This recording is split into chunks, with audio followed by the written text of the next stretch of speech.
Hey everybody, welcome. So in this lesson we are going to get on with making our liquid drum and bass beat, starting with a blank project in whichever DAW you're using, and we're going to set the BPM to 174. So I want to build the beat as it's really the foundation of the track, and in liquid drum and bass it has a specific quality to it which is very helpful to understand when you go and create your own beats.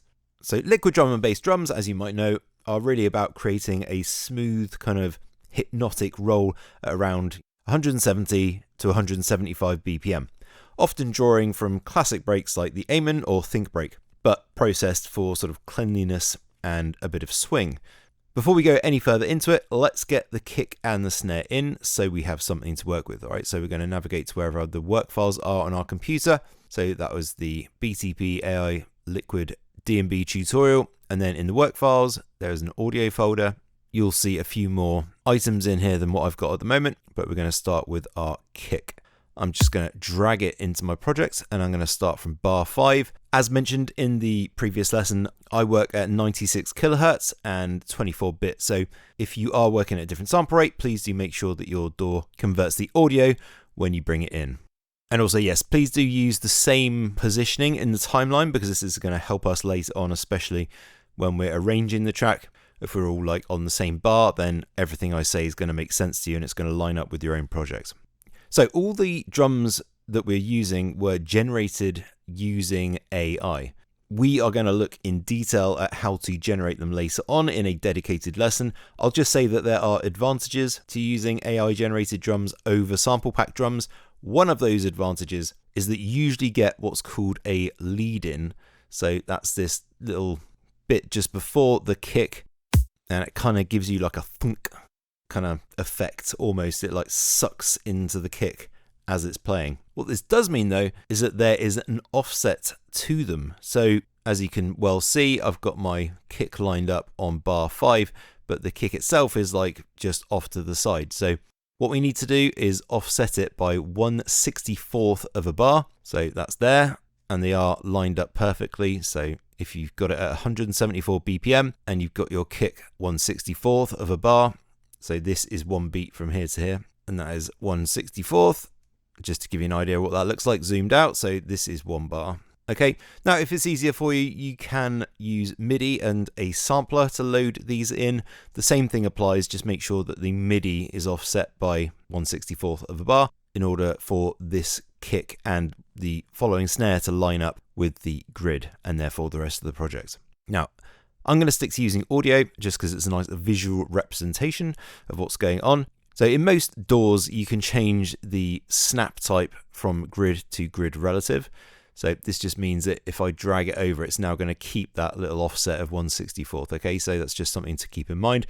For now, I'm going to copy that kick and have it on the second beat of the bar.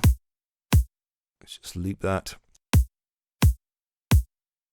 Okay, now let's bring in the snare. So I'm just going to drag that into my project. Again, convert if necessary. And this also has a lead in, as you can see, just at the beginning there. So this will need to be offset by 1/64th of a bar like the kick, and then it can go on the second and the fourth beat, as is sort of typical for a drum and bass beat.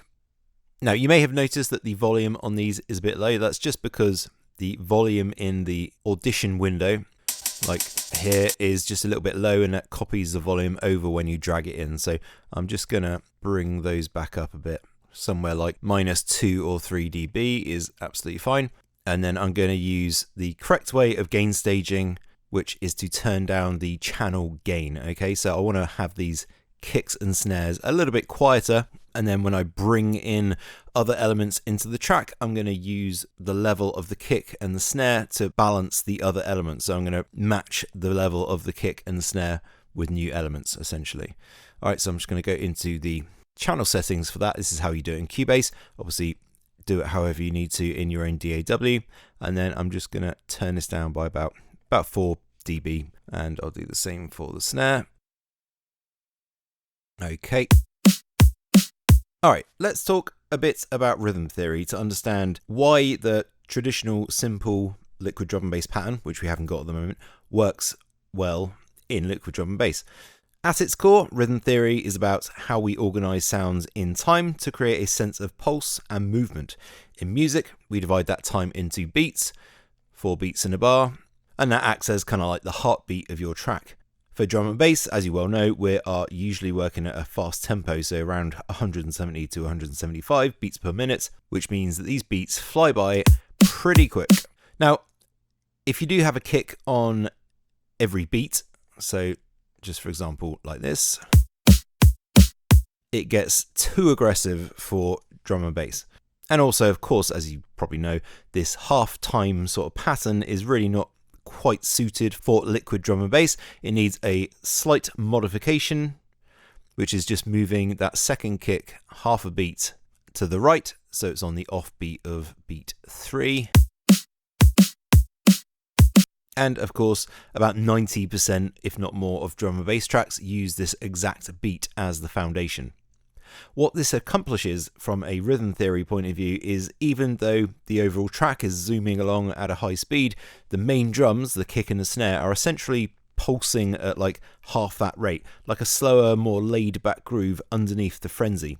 Importantly, in liquid drum and bass, it emphasizes groove over aggression. Unlike harder styles like hardstyle or happy hardcore, where drums might pound relentlessly, like i.e. a kick on every single beat, this setup gives space for melodies and bass to breathe, making the track feel smooth and danceable. It's all about balance. The fast tempo provides energy, but the half-time rhythm keeps it relaxed and emotional. And that's it for the first lesson. In the next lesson, we will look at rhythmic layering and syncopation. See you in the next one.